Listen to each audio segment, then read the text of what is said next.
Welcome to the Danny Carlson Podcast, your resource for growing the business and mindset for a life of unrestricted freedom. Now here's your host, online marketing acrobat, Danny Carlson. What is up, guys? Danny Carlson here with the Danny Carlson Podcast, and really excited to dive into this one. Very much personally interested in a lot of things that Erik is really good at, and I really love the way his brain thinks about a lot of this kind of stuff, and no better place to start than just business automation in general. And I don't think I've met someone that has gone so deep down the rabbit hole of thinking of creative ways to automate business processes and then creating software applications to automate those processes, both for your own business projects and also just as a software as a service project. Yeah. So maybe that's a good place to start. Is what is your general way of looking at things when it comes to what are you going to automate in your business and what should you automate?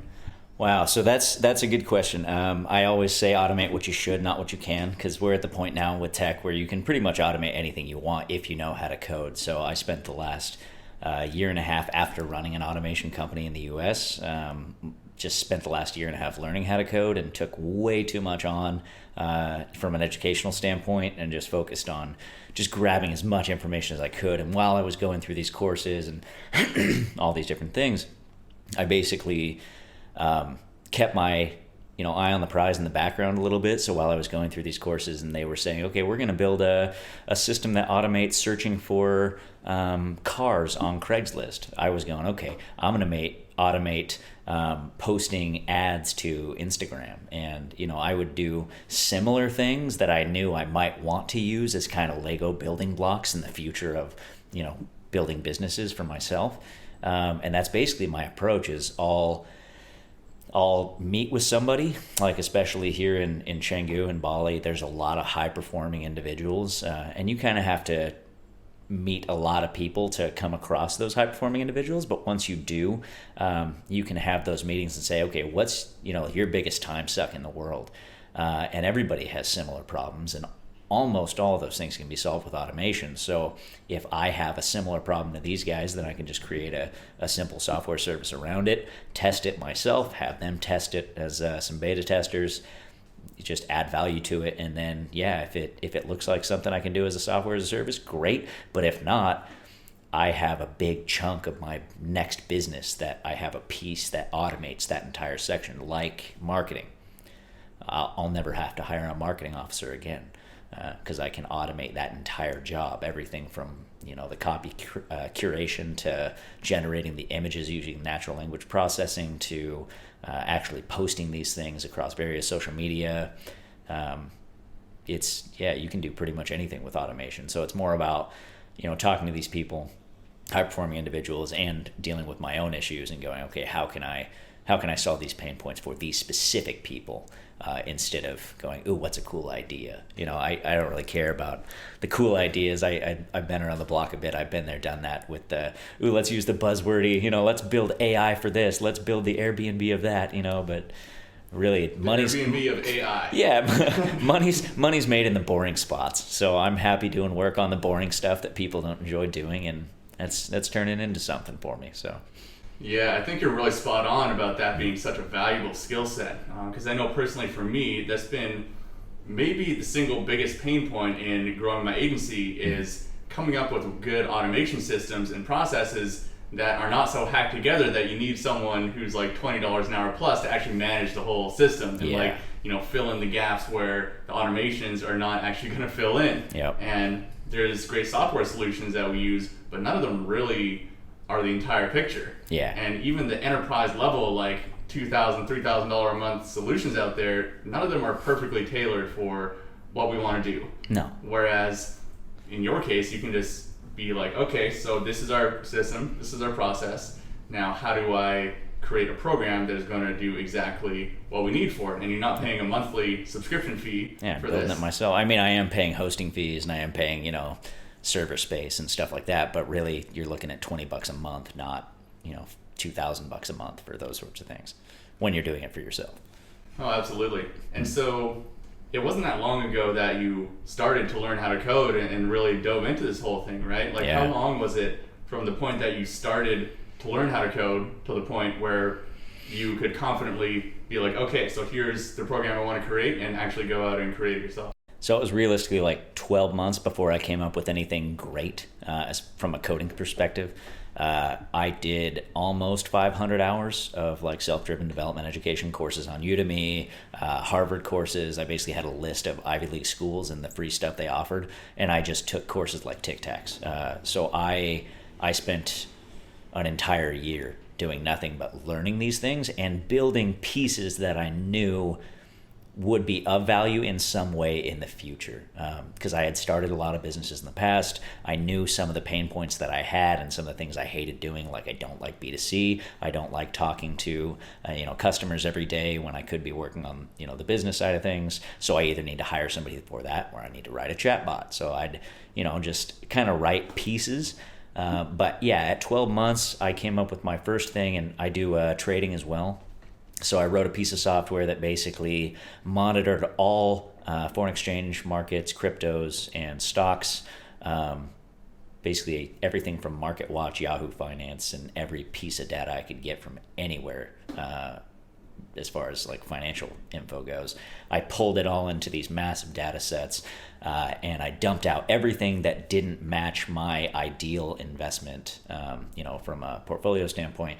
And then I ran the technical analysis against those things automatically, and if it said buy based on my strategies, it would send me a chart with the interaction that said, buy it or sell it or leave it alone. And I was able to do that pretty quickly with the tools I had built over the last year, and then I was able to start using it. So really quickly I was able to have something that's, massive value, because now I don't need to watch charts 14, 16 hours a day. I can just get an alert on my phone and buy something. And that's like totally different from anything I thought I would be doing when I started that year. But it was a project that brought me a ton of value as far as like an exchange for my time goes. And that's really where the best ideas come from, is what saves you time. So that was the first one at 12 months. And then, I just started going crazy after that. Because once you see that something is tangible and you have that confidence, it's impossible to scale back. All you want to do is go full throttle with it. I'm sure you've experienced that a bit. Oh, yeah. Yeah. Yeah, I got automations and projects coming out the yin yang that I really would love to implement, but I don't have the skill set, and hiring developers for a lot of these projects, I'm getting quotes back like, it's going to cost $10,000 to do this like very simple automation process. Which is cheap sometimes. I just did a bid for $20,000, I think it was like $28,000-$30,000 for some guys here. And that's the way it is. I spent like almost $250 on my last project before learning how to code. So yeah, coding's expensive, and it's only getting more so. Yeah. Well, and let's talk a little bit about what are things that you should not automate? Like, have you ran into situations where you thought it was a good idea to create some automation or some kind of program, and then it just turned out to be like a waste of your time or a mess or whatever it was?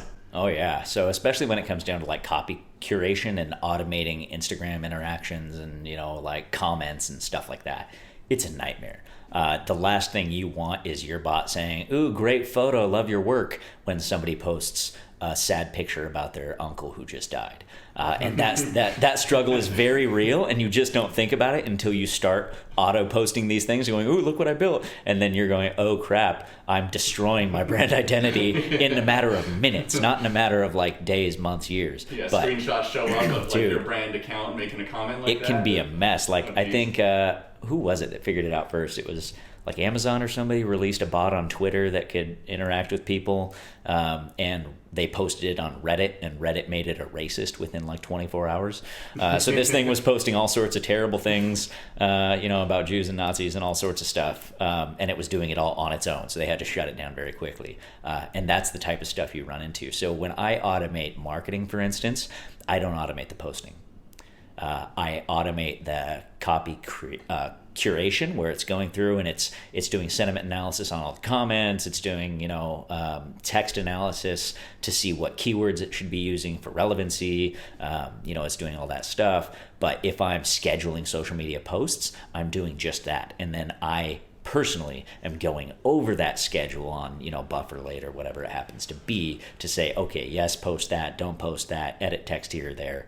And that stuff takes a little time, but it definitely saves a lot of time too. So I'm still working on the copy curation aspect when it comes to auto commenting on Instagram and Facebook posts and stuff like that, because I have had some things where they just write something completely irrelevant that makes so much sense from from a computer's perspective. There's another story of a friend of mine who has a business valuation calculation company, kind of like Deloitte's, where they give startups the valuations for investors to go raise money and that sort of stuff. And one of his earliest iterations of that, the bot did a stress analysis of each one of the founders and checked their LinkedIn profiles to see how overworked and undereducated everybody was. And this one guy on this one team happened to be so overworked and undereducated that it said, within 6 months, this founder will be dead. And it put that in text. And, if he had not seen that and reviewed it and changed it, that would have gone out to the investors. That's not what you want. So there's a ton of stuff you can do. But yeah, having those checks and balances are absolutely necessities. Yeah.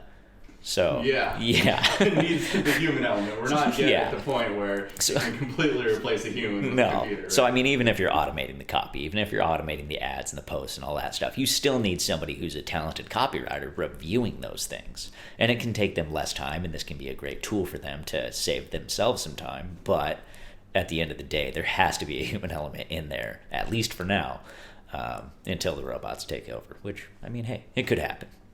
Yeah, no, absolutely. And so I'm interested to hear, from your perspective, you've had a lot of different experience in different businesses.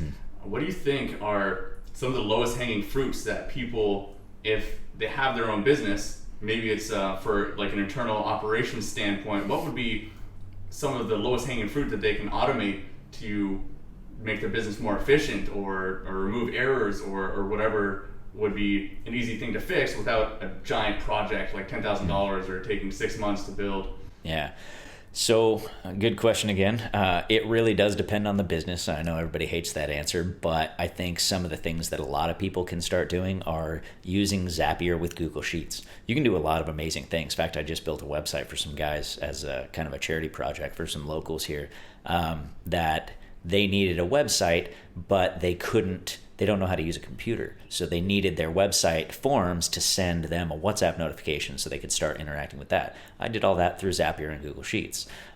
In the same way, you can use things like Typeform to narrow down your clients so that you can do massive marketing pushes to your potential, clientele, and they can then go through the process of signing up as a potential user, and you can kick them out if they don't fit your target demographic perfectly.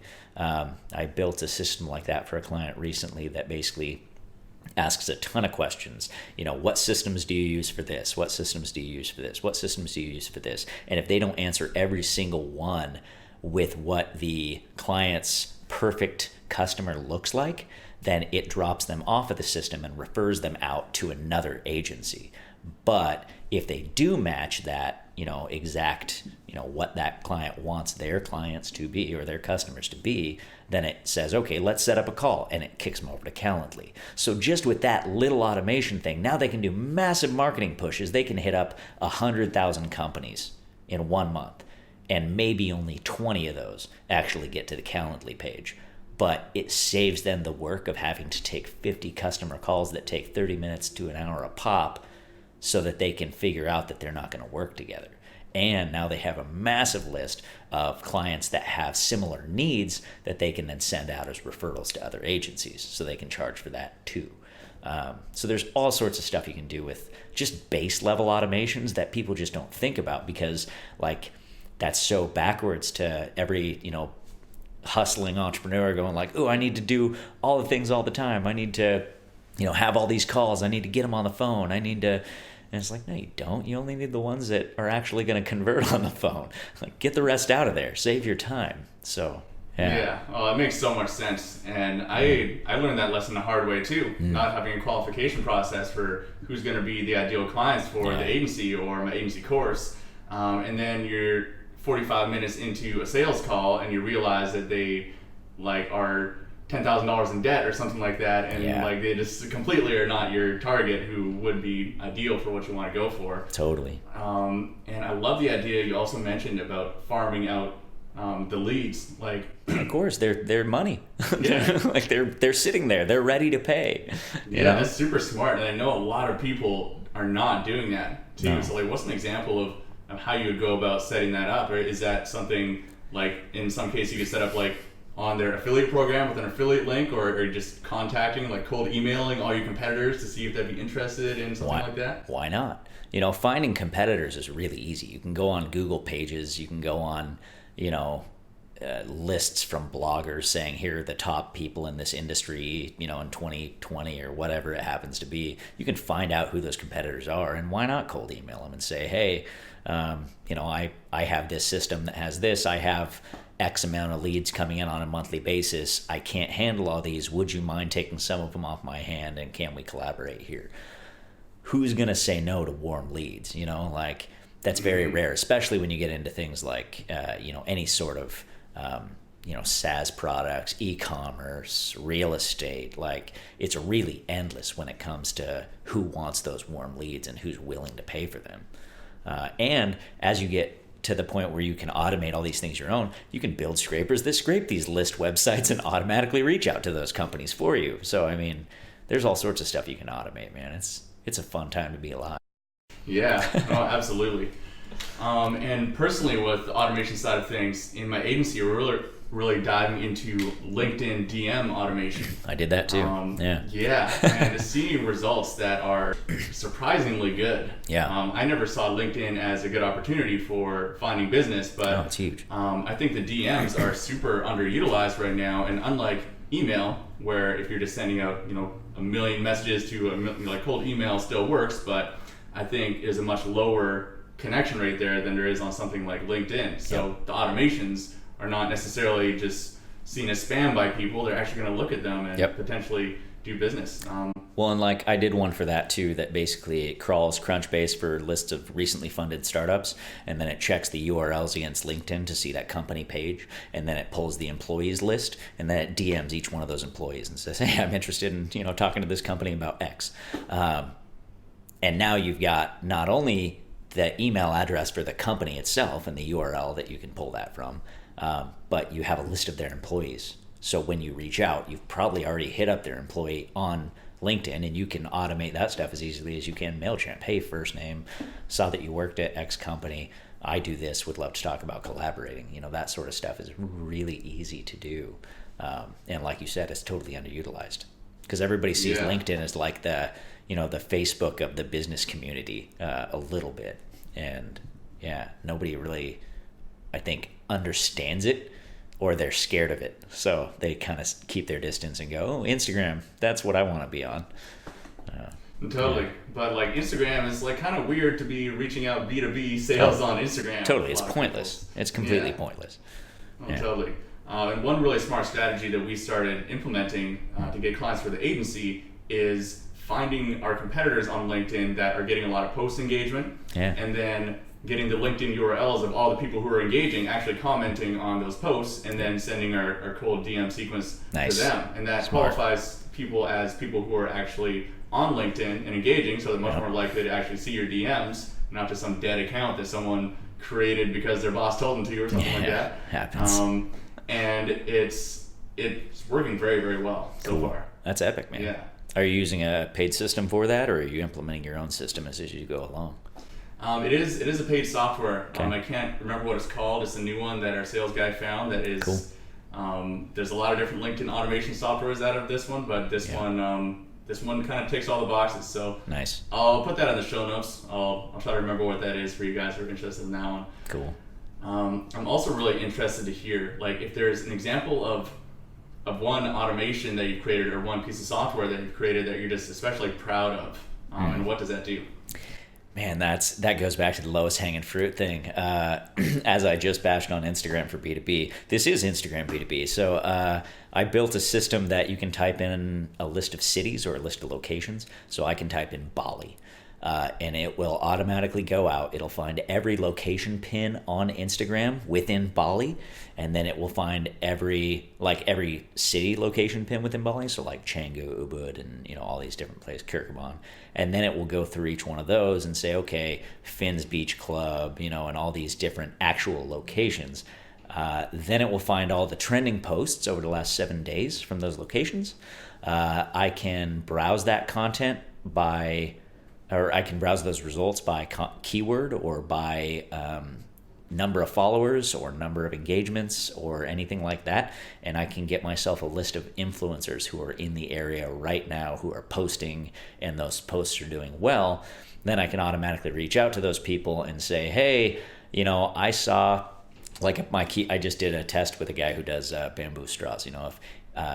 If these people mention sustainability, or if they mention nature, or if they mention vegan in any of their most recent posts, recent 10, most recent 20, whatever posts on their page, go ahead and send them an ad for me. And it will send them a DM that says, hey, I run a bamboo straw company. I saw that you're also interested in sustainable, whatever, and I would like to collaborate with you. If you're still in town, let's grab coffee.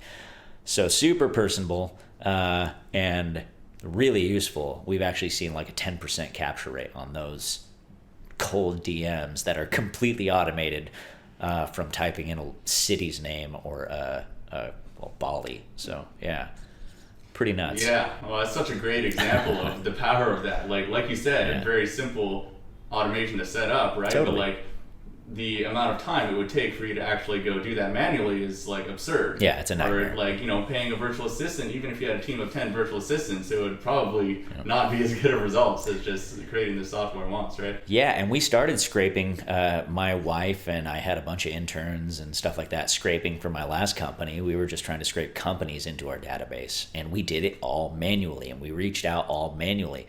And the work we did in 3 months, I can now do in 3 minutes. And that's insane.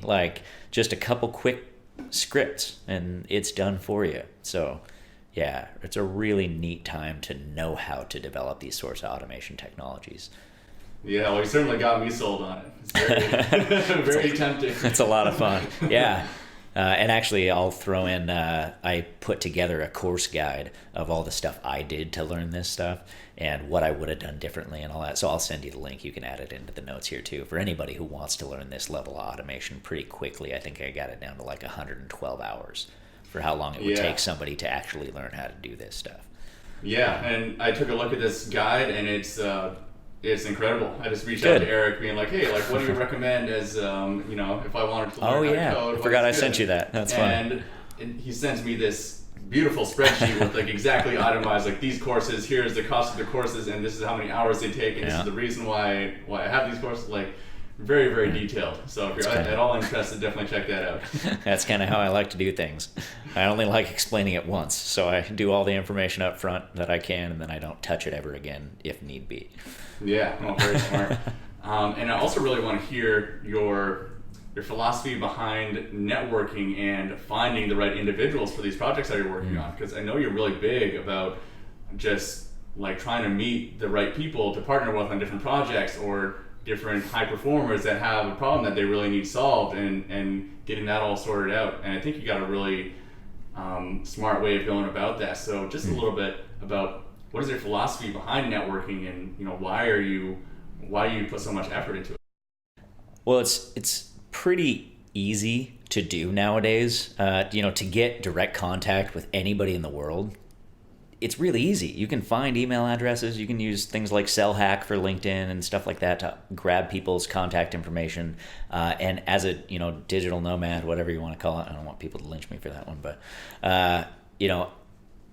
working in places like Canggu and all that, you can go onto these community boards for if you join Dojo's community on Facebook. If you pay to be a member of Dojo, you get access to their community, and you can post on that community and say, hey, I'm coming to Bali. I'll be there for a month. I'll be there for 2 months.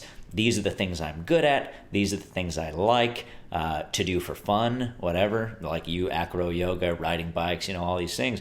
Put all those things out there, and you'll find like-minded people, and all of them have a problem. So the first week that my wife and I got here, I think I had like 8 meetings or something like that. And out of those, only 2 turned into something. And out of those, 1 turned into a partnership. So, I mean, just off of a Facebook post, just following through with those meetings and not expecting yourself to get all your work done in the first week you're here, but rather making those connections first. It's pretty easy to do. And there's community managers who their whole job is to connect you with people. So talk to them, get in contact with them and reach out. Another way I do that is by going to groups of people that I need to be in contact with. So there's I'm a new developer. I'm okay at it now, but I'm pretty good at it now, but I'm not by any means an expert in coding, my own ridiculous, massive SaaS products at like an enterprise level and all that stuff. But my team now is, because I joined communities of developers, went to those things and said, here's what I'm working on. Here's my vision of what work and life looks like in this environment. Does anybody want to do this with me? And of course, those people are going to want to do that as long as you are happy to put the work in and you're, there.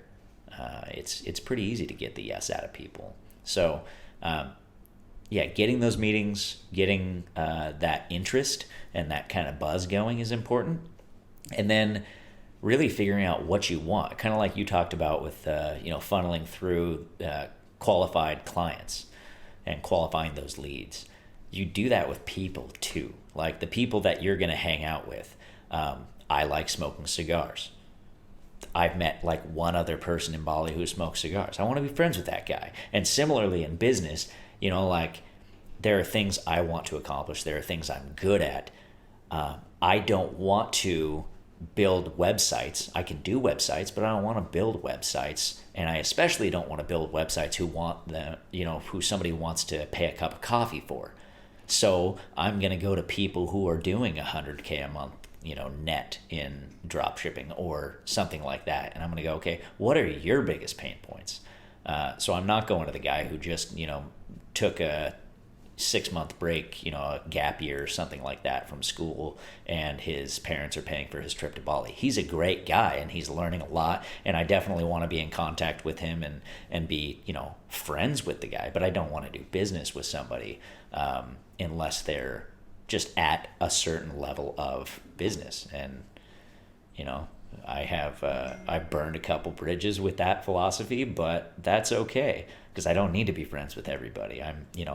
Entrepreneurs are in it to make money. You can help the world and stuff too, but you can't help the world unless you're making money. So, I think that it's pretty easy to get those contacts. It's pretty easy to get those meetings, and then it's super important to find out what you want and go for that.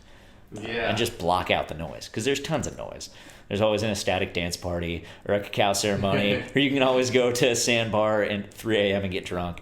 But is that really going to push the needle? No. So, Oh, absolutely. And I just really love what you said too at the end there about just being really authentic about what you want and what you're looking for. Yeah. And I think us as humans can get really caught up about trying to get everyone to like us, or just being like more of a likable person, or just, someone's a cool, they seem like a nice guy, so you should maybe hang out with them or invite them to things. Yeah. But at the end of the day, if you're not like fully authentic about who you are, and maybe not giving the time of day to people that you just don't feel that connection with, or you don't think who are the right fit to be your friend or a potential business partner and stuff like that, then you're just naturally going to attract people that are not the right fit for your life. Yeah. Right? And if you're not intentional about it, that will be your life. You'll be surrounded by people who are not actually the people you should be surrounded by. Totally. And you don't need to be a dick about it. Be nice to everybody.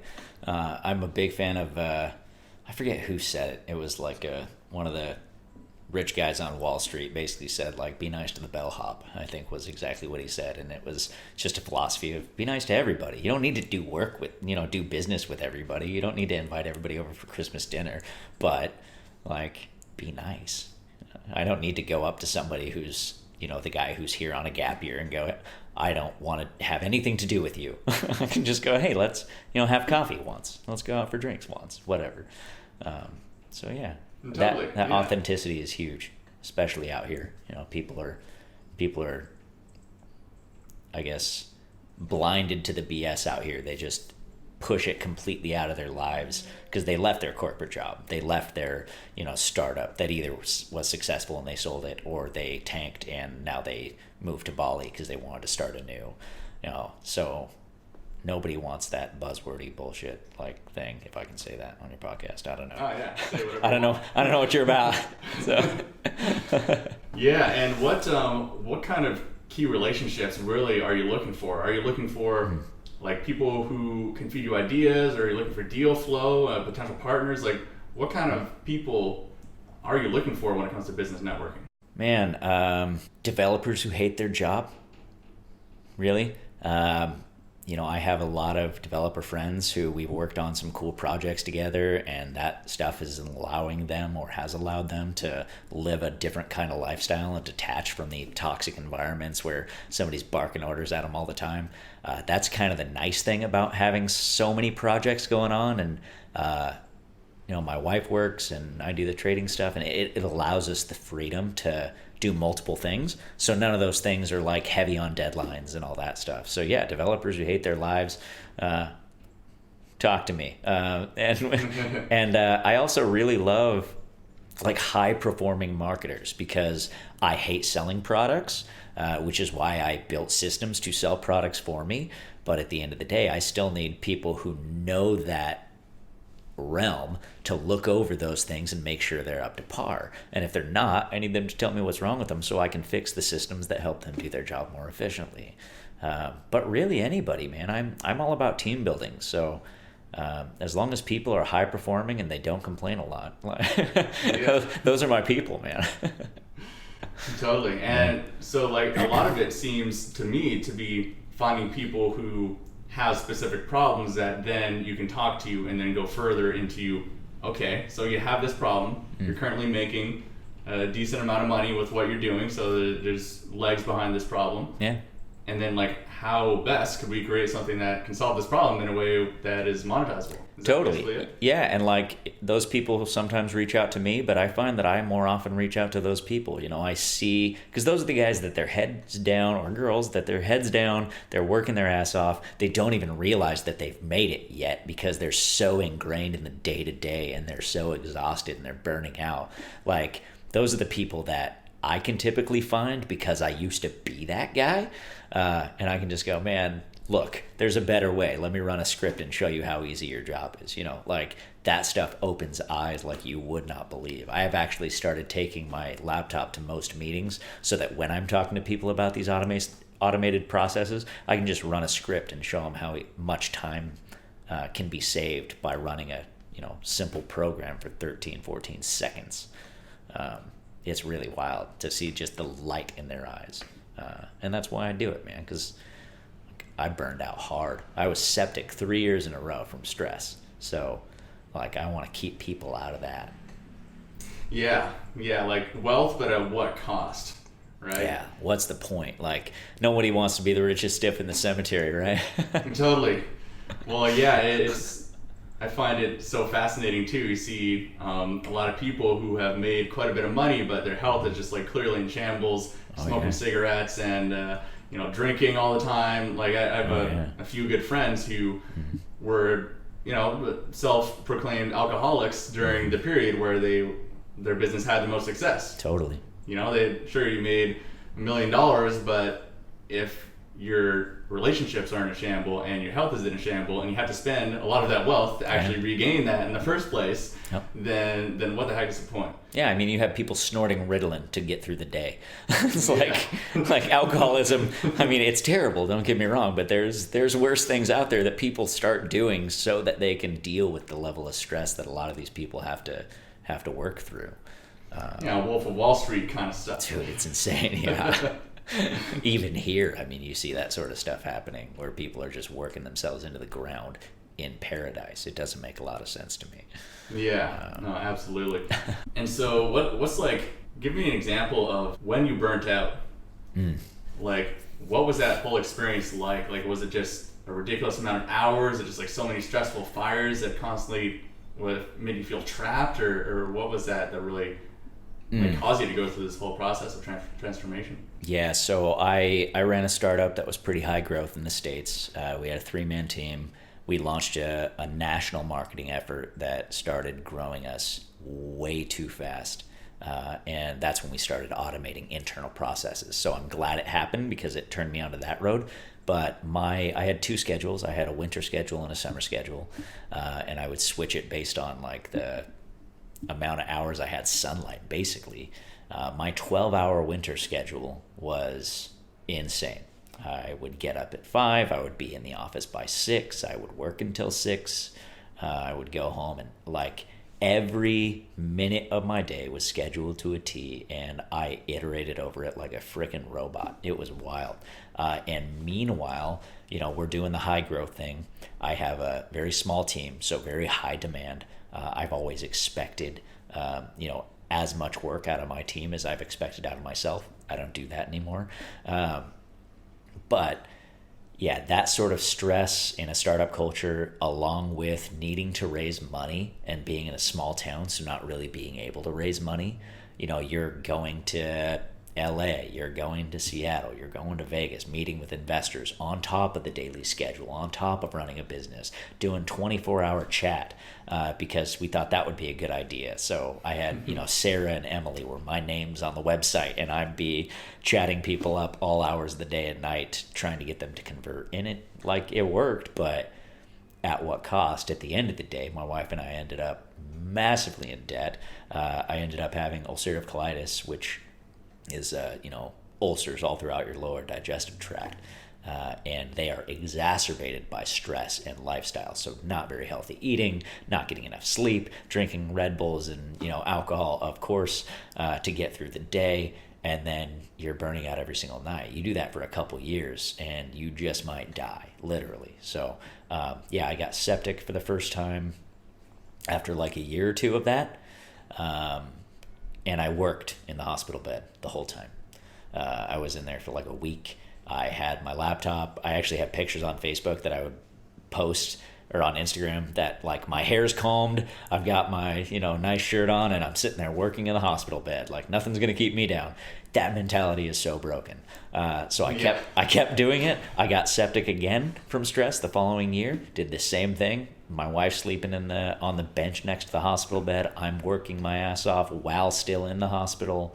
And then the third time, 3 years in a row, we basically said, let's just leave. We got to get out of this toxic environment, or I am going to kill myself. So we, within a month and a half, packed up everything, sold everything, dragged all our furniture out onto the front lawn and had a massive yard sale, sold our cars, sold the motorcycle, sold everything, and moved to Southeast Asia so that I could take a year's sabbatical, learn how to code so that I wouldn't need to raise money to pay for developers anymore. And yeah, it really changed our lives. And now, like, our day-to-day, I maybe do 5 hours of work a day, 6 hours of work a day, but they're all really intentional hours. You know what I mean? So yeah, the shift is insane. I get way more done now in my 5-6 hours than I used to in 12. And we're talking in a period of like 6 months versus 3 years. It's really wild to see what you can do if you just put the time in to figure out what you're lacking and then, build those skills out.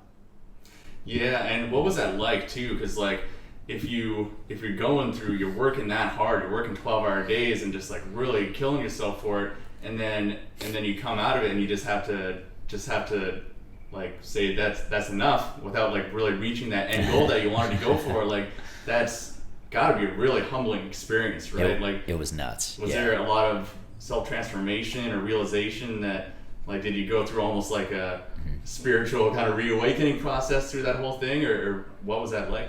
I mean, yes and no. I don't think quite as drastic as you'd think. It wasn't like a eat, pray, love kind of thing. I didn't change my whole, the way I function as a person. But,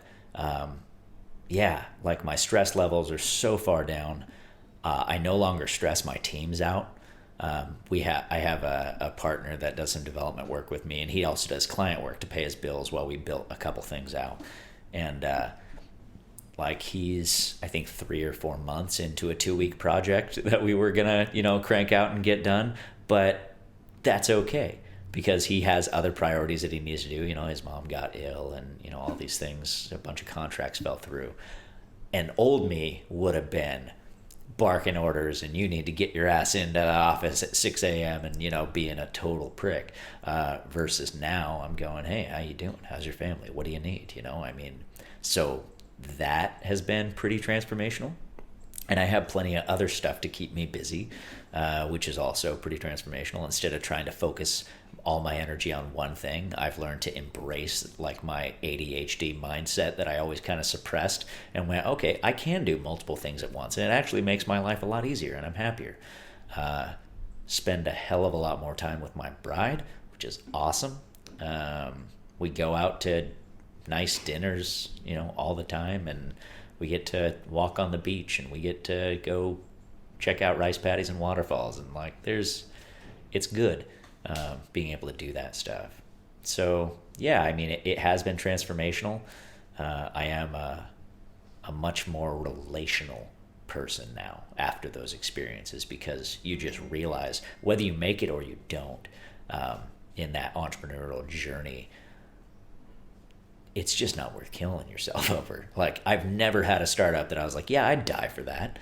Right. and if you would, like, either something's wrong or you're doing something that is so beyond anybody else that, like, you should be able to rally the support around you to where you shouldn't need to die for that. So, yeah, it's really changed my, I guess, my perspective more than anything. Yeah, I've been through similar things too, of just like grinding way too hard for periods of. For me, I would be constantly hitting burnout, like once every like 10 days. I would just like go super hard at 12-hour days, and then I would just hit a point where I just had to go watch YouTube videos and eat ice cream in my room because my brain would not function anymore. Perfect. Right? And I had a real awakening moment when my team at the time in Vancouver, they booked like a meeting with me. It's like, you have to show up to this meeting or else we are going to quit. Oh. And my entire team, at the time I think it was 3 employees, sat down with me and told me all the reasons why I was a terrible boss and I had to change the way I was communicating with them. Because similar thing to what you were saying, like I was just like, my stress levels were being transferred over to my communication with the team. Totally. And I didn't really realize the extent of that until they pulled me aside and say like, hey, you need to chill the fuck out. Yeah, full on intervention. That's awesome. That's really cool. Right. And so and to me, like, that was not actually getting better results. Now I'm a lot more lax with the team members. If they make some mistakes or are behind on things, it's not as big of a deal. And I still have to be firm about some things, but I'm not barking orders down people's throat. Yeah. And spend more time to actually make it a good work environment with people. Yep. And everyone's happier, including myself. Yeah, I'm less stressed out about the things that are going wrong because I'm not just like barking orders or getting mad at people for things. Yep. Like acknowledging it, but just being a little bit more okay with the chaos. Cool. Yeah. That's great, man. Yeah, and I think Bali is a really great place to kind of be more in touch with that and be a little bit more chilled out. Totally. Go do some acro yoga on the beach and realize life is bigger than a, e-commerce company or a automation thing, like it's totally. It's pretty cool.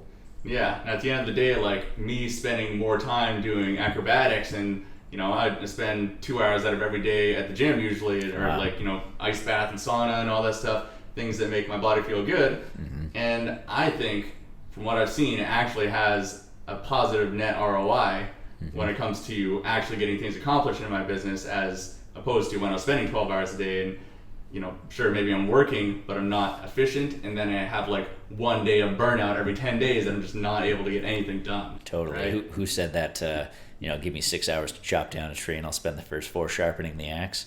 Yeah. Like, totally. You got to sharpen that axe, man. Get that morning routine down. Get that, and then take it easy, like, yeah, that's cool.